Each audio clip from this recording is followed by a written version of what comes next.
sa panahon na kapapaso ang ihip ng hangin at ang lupa'y naghihintay ng patak ng ulan.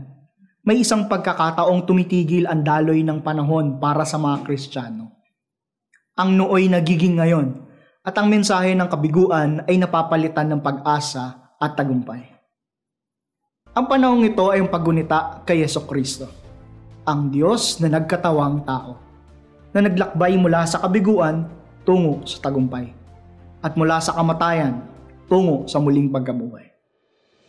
Ang panahong ito ay ang tinatawag nating Kwaresma. Ang Kwaresma ay mula sa salitang Latin na quadragesima, na nangangahulugan na 40. Mula pa noong una, binubuksan ang banal na panahon ng Kwaresma sa pagpapahid ng abo sa noo, tuwing sasapit ang Miyerkules ng Abo at magtatapos naman sa dapit hapon ng Huwebes Santo. Ang abong ipinapahid sa mga Kristiyano ay isang paalala na ang tao sa ilabok ng galing at sa alabok ay babalik din. Ang abo ay tanda ng kababaang loob na lubang kailangan upang makita ang ating sarili, ang ating kahinaan bilang tao, at upang masundan ang mga katangian ni Jesus. Ang 40 ay isang makahulugang bilang sa banal na kasulatan. Sagisag ito ng isang mahabang panahon at isang ganap na panahon para sa Diyos. Noong panahon ni Noe, 40 araw na walang tigil ang pag-ulan. 40 araw na nilinis ng Diyos ang sangkatauhan mula sa kasalanan upang magkaroon ng bagong paglikha. Noong panahon ni Moises, 40 taon silang naglakbay sa desyerto tungo sa lupang ipinangako sa kanila ng Panginoon. At sa bagong tipan, sa panahon ni Jesus, 40 araw siyang nanalangin at nag-ayuno bago niya sinimulan ang kanyang pampublikong gawain. Dito tinukso siya ng demonyo ng maikatlong ulit, ngunit kanya naman napagtagumpayan. Kaya naman ang Kwaresma para sa ating mga Kristiyano ay tunay na makahulugan. Ito ay panahon ng pagbabago ng buhay at pagbabalik loob sa Diyos.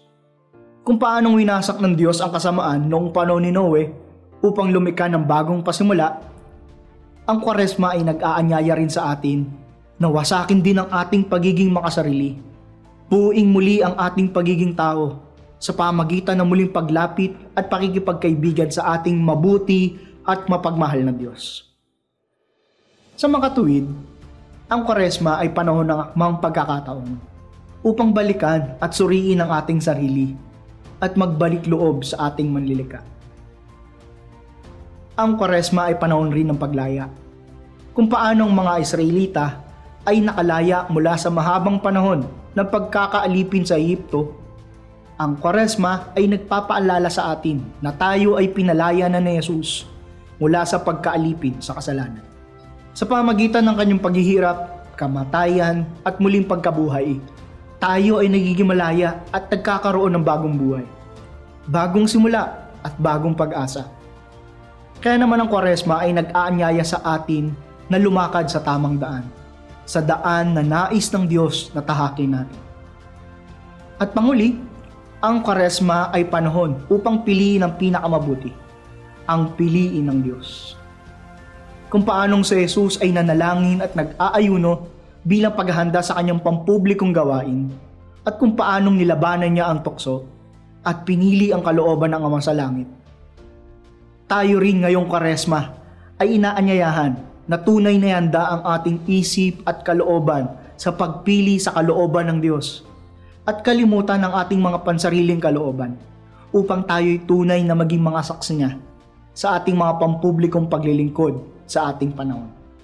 Sa Katekismo ng Iglesia Katolika, sinasabi sa atin, ang Kwaresma ay panahong nakalaan para sa gawaing espiritual, sa mga liturhiyang penitensyal, sa mga banal na paglalakbay bilang tanda ng pagpapakasakit, sa pagpapakasakit sa sarili tulad ng pag-ayuno at kawanggawa. Sa makatuwid, ang Kwaresma ay 40 mga banal na araw ng pagtitika, paghahanda ng sarili at pagdadalisay ng ating puso at kalooban. Isang panahon upang masimulan ang pagsunod sa kanyang mga yapak at maibalik ang biyaya ng mabuting pakikipagrelasyon natin sa Ama. Kaya't ang tugatog ng mahabang panahon na ito ng Kwaresma ay ang Pasko ng muling pagkabuhay. kung saan tayong mga Kristiyanong binyagan ay muli nagsasariwa ng ating mga pangako sa binyag, sapagkat ang pinakamaganda at pinakamalinaw na tanda na si Kristo ay muling nabuhay ay ang makita siyang sumasa atin at nananahan sa buhay natin.